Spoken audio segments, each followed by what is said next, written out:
What's going on, everybody? Today I'm going to give my full review for the Samsung Galaxy A25 5G.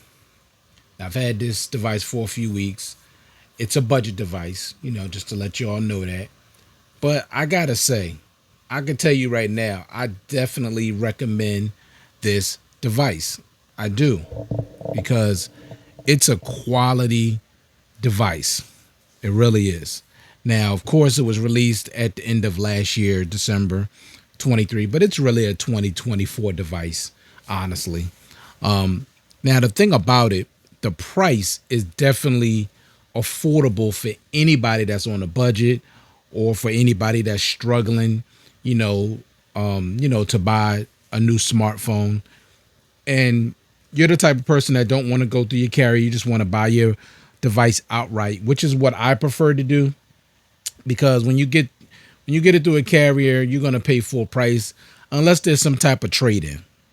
But if not, when you could just buy it outright and don't have to worry about adding any more money to your already, to your phone bill, it's better just to go on Amazon, just get it renewed, and you're done with it. If you're able to do that. Everybody just can't do that. But current price for this device, it is dirt cheap. 175, between 175 and 185, renewed in excellent condition.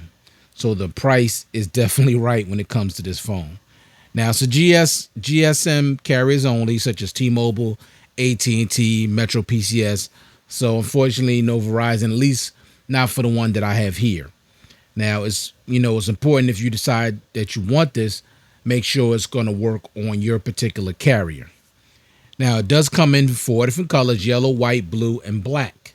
Now, I just happen to have the blue one, and it's okay. It's not a flashy color, or either the blue or the black. I think it's the blue, if I'm not mistaken. It's like a dark blue, but it's just, I don't know. I don't know why Samsung always use so many muted colors. Like, they're just so boring and bland. Like, I just don't understand why they don't use vibrant colors, but it is what it is. But I do definitely recommend this device even before I start this review. All right, so the first thing I'm going to do is talk about the things that I like. Then I'll talk about the things that I don't like. First up, the design. Now, there's nothing flashy about the design, but I will say this for the design: it looks like a modern phone. It doesn't look like, old phone. For those of you that care about, having your phone look a little more modern, it definitely has a nice design to it. It's pretty simple, pretty streamlined, nothing super special, nothing that jumps out at you. But I like it because it looks like a modern device, which it actually is, but it has a modern day look to it. All right. Number two, the build quality. Now, it is glass on the front and a plastic frame and a plastic back, but it does not feel like that. It feels like quality. I mean, seriously, it does not feel like plastic to me. It really doesn't. I like the squared off, sides, and, it's rounded off at the edges. Very, very comfortable to hold in the hand without a case, even though I'm going to put a plastic clear case on here. But it does feel really nice without a case, and it's not slippery. However, it is a fingerprint magnet. Now, if you somebody have OCD, you're definitely going to want to put a case on this, because it is a fingerprint magnet, even though it's dark, but it will, incur a lot of fingerprints, a lot of smudges. But it feels really good, high quality. Plastic devices don't feel like plastic cheap devices anymore. I don't know, like, what goes into these materials, how they doing it, but it does not feel like a plastic cheap budget device. It does not. It feels like a quality device. It really does. So I definitely like the build quality. Next, that 3.5 millimeter headphone jack. For those of you headphone jack lovers out there, you got a device that has a headphone jack. Now, I just don't understand why they could put it on a budget device and not put it on a premium device. It really boggles my mind, and I don't like it at all. I hate it because it makes no sense. None whatsoever. Next, expandable storage. Also something they removed from the newer devices, like the premium devices. I should say the premium devices. No expandable storage, but you get it on a budget device up to 1 terabyte. So that's going to be great for those of you out there that, you don't want to give up your expandable storage. You don't have to.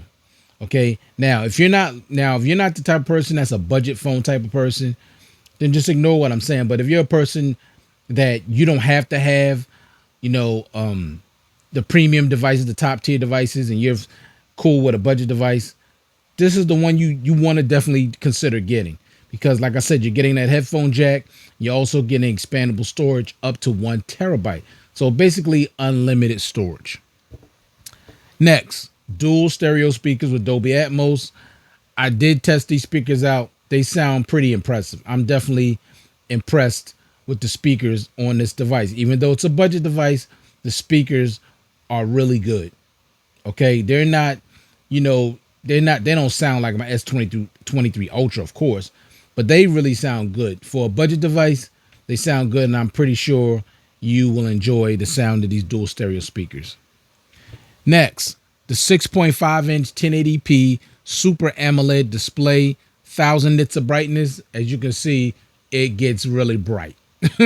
Okay, I love this display. It's absolutely beautiful. Now, it's only 1080p, but it's beautiful, honestly. You're not going to be missing Quad HD on this. Okay, and it gets relatively bright, 1000 nits. That's what you want. You want something that, now, of course, it's not as bright as my S23 Ultra. Of course not.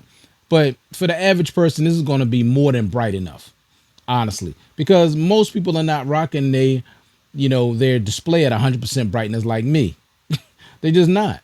But I'm 100% brightness type of dude. But most people, I say the average person probably is at 70 to 75% brightness, which is probably looks like more like this. Let me see if I can get this thing to move. I say more like this. And on camera, it looks really bright. But for me, this is not bright. And I'm older. I'm 56 years old, so I need, bright, more, a phone with way more brightness, so I could just see everything a little bit clearer, a little bit better. But for young eyes, you'll be fine with this. The display is absolutely gorgeous. It's beautiful. Next, the software support. Now, it's currently using Android 14, but you're going to get Android 15, 16, 17, and 18. Okay, so this phone is going to be good for a very long time. Okay, and 5 years of security patches. So security patches and software updates from Android as well as One UI is not going to be an issue. You're going to be totally covered when it comes to software and security, support with this device. I like that. Next, performance. Now, performance.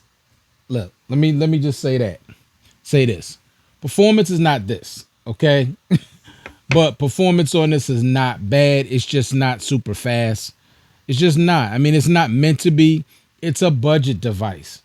But, it's not nowhere near as fast and loads up everything as a mid-range or a top-tier device. But if you're not getting this, you're not looking for the fastest device, you're going to be fine with the performance of this because it's not bad. It really is not bad. Now, it's just not as fast. Now, the scrolling is cool. It's rather smooth because remember, it does have 120 hertz. So it's relatively smooth. It's nice. If you do it with one finger like this, scrolls pretty fast. Not a problem.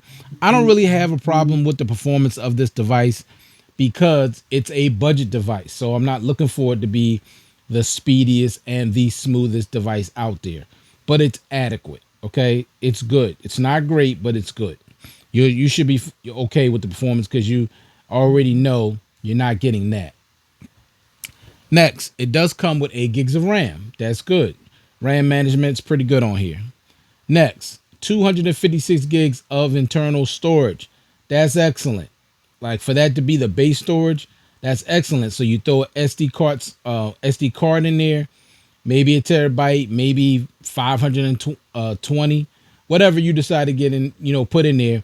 Your base storage is already 256. So you're already starting off good when it comes to that. And I like that. Next, battery life. Now, this has a 5,000 milliamp hour battery. And I will say this battery on here is beast mode status. It is better than my S23 Ultra. I'm only good for a day with this.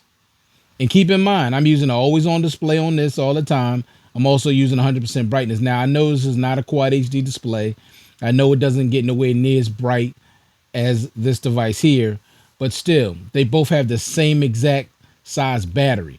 The only difference, don't have the same brightness, don't have the same, like display resolution. Both are 120 hertz. So 1080p quad HD, but still easily getting 2 days with this. Now, come on. I don't get it again, y'all. Less than $200, 2 days of battery life, only a day. Now, if you use this phone differently, now I use both of these phones the same, moderate to heavy, but I can easily get 2 days on this. Now, you may say, oh, well, it's 1080p. It shouldn't matter. When you pay over $1,000, even though I didn't pay that for this, even though they charging over $1,000 for a phone like this, it definitely should give you 2 days. A budget phone should not give you 2 days, and you can't get 2 days with a premium device. It makes no sense. But I digress. Great battery life on this. If you're looking for a budget device that has a great display, great speakers, and you're looking for great battery life, look no further than the A25 5G. Great battery life. They're saying 3 days battery life. I don't know about that. It just depends on how you use your device. Everybody uses their device differently. You may be able to get 3 days. I don't know. I was only able to get 2 days. But that's still better than what I'm getting on the S23 Ultra. Next, of course, I like edge panels. You get that on here. You're getting edge lighting. You're getting Samsung Pass. Wait a minute. Hold up. Am I getting Samsung Pass? Hold up. I don't want to speak out of turn, y'all. Because I don't know. Does this have NFC? Let me see. Because I don't want to tell y'all. I don't want to tell y'all the wrong thing. Yep. So Samsung Pass. Yep. Or Samsung Wallet. So this does have NFC. So you can make payments with this device. And that's cool. All right. Samsung Pass is on here. That's excellent too. Secure folder. Of course, you got your one-handed mode, which can always come in handy if you need it. Love that. You got link to Windows. And next, when it comes to cameras, the cameras on this device are really good. I mean, I like them. I'm definitely impressed. Now, they're not S23 Ultra quality. Of course, they wouldn't be, and they shouldn't be, but they're really, really good. But I'll let you be the judge for yourself. Check out these photos and videos, and you tell me what you think.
All right, y'all. Now keep in mind when it comes to these cameras, remember you are getting a 50 megapixel wide with optical image stabilization, a 8 megapixel ultra wide, and a 2 megapixel macro.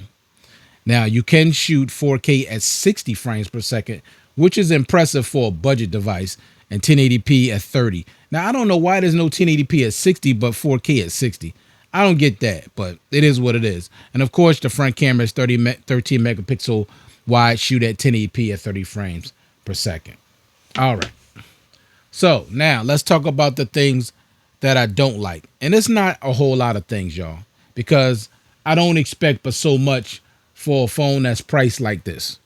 Okay, you can't really complain but so much. But I think my complaints are legitimate. But you tell me what you think. First, the button placement. I don't like the button placement. Can you see it right here? The buttons are too high. Okay, this is not even that big of a device, but the buttons are too high. Now, the fingerprint sensors here, that's not too bad. But way up here is the volume rocker. So I really got to stretch. I think that power button should be here. And those volume rockers should be way lower. They're just way too high. Way, way, way too high. Next, face unlock. I don't like it. It's mediocre, like Samsung's face unlocks are. It's just not consistent.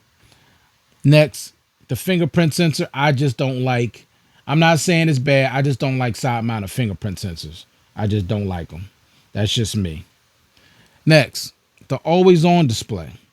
Now you may say, what's wrong with the always on display? That's pretty much all you're getting. It's not even customizable. I don't like that. Okay. And of course, when you do get notifications, they're all small and they're all white. I don't like it. Don't like that always on display at all, especially because it's not customizable.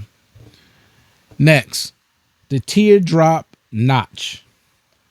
Here it is right here. It's okay, but I just don't like teardrop notches. I prefer just have the little punch hole. I just wish they would just do that.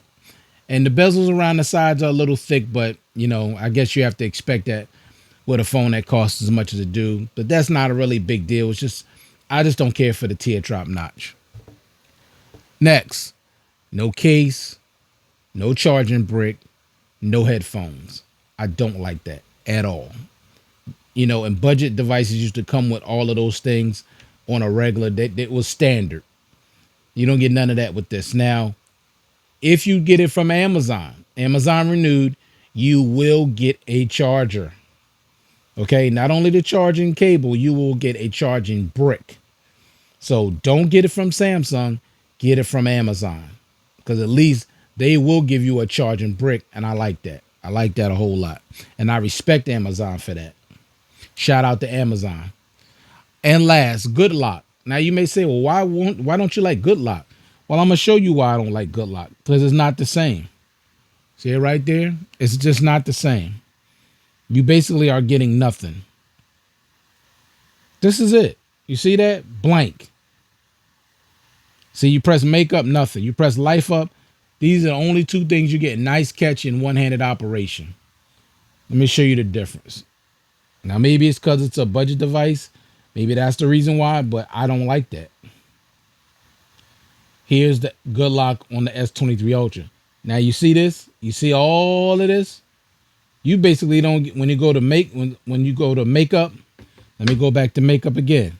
You basically get nothing. No customization at all. None. When you go to life up, you're still getting a ton of stuff.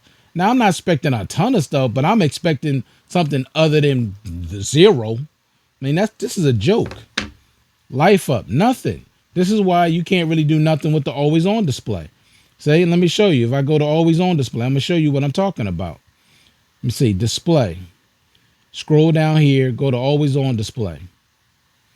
Okay, show music, when to show always on, but you can't change anything. Nothing. You can't even change. You can't even change what it looks like at all. This is all you're getting. I don't like that. I don't like that at all. I don't care the fact that it's this cheap. You should. I should be able to at least customize my always on display a little bit. I mean, they don't give you no options in the good lock. This might as well not even have it at all because you're not getting anything. So just keep that in mind. But let me say this, and I'm wrapping it up now.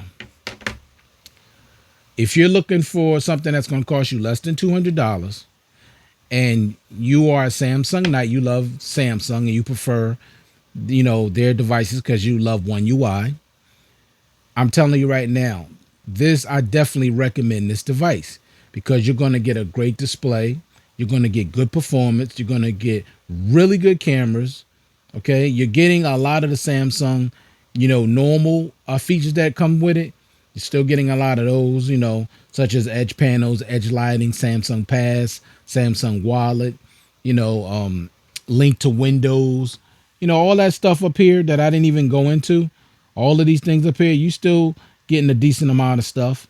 So it's not like you're not getting anything. You got quick share, screen recording, things like that. Extra dim, text on other devices, mobile hotspot, live caption, music share, Dolby Atmos, transcribe, create notes, battery protection. You control your microphone. You can go into dark mode, which is what I have it in. Smart view, device control settings, comfort eye shield. So you do have some stuff that you can use on this device, and you're getting great battery life, long lasting battery life, really good speakers. Like I said, the performance is decent. So it's a solid device. Expandable storage, a headphone jack, no wireless charging. Of course, you're not getting that, and you are getting 25-watt fast charging. Takes over an hour. I say about an hour 10, hour 15 minutes, something like that. But I mean, it's not horrible. I mean, there's other devices that, my Pixel 6 Pro charges a lot slower than that. So overall, this is a really good device, and I definitely highly recommend the Samsung Galaxy A25 5G. Remember, it is using 5G. The phone call and call quality on this is really good. No issues. This is a good device. Samsung did a good job. I just wish Good Lock was better. I just wish they offered more, and I wish you could change the always on display. Just some customization, at some point it would be nice. And the buttons are just too high, and I would prefer an in-display fingerprint sensor. That's just me, and the face unlock needs improvement as always. But that's it. The A25 I definitely recommend this device to anyone. So thank you all for taking the time to view this content. I do appreciate it. I hope everybody out there staying safe and staying well, and I'll check you guys in the next one. Peace.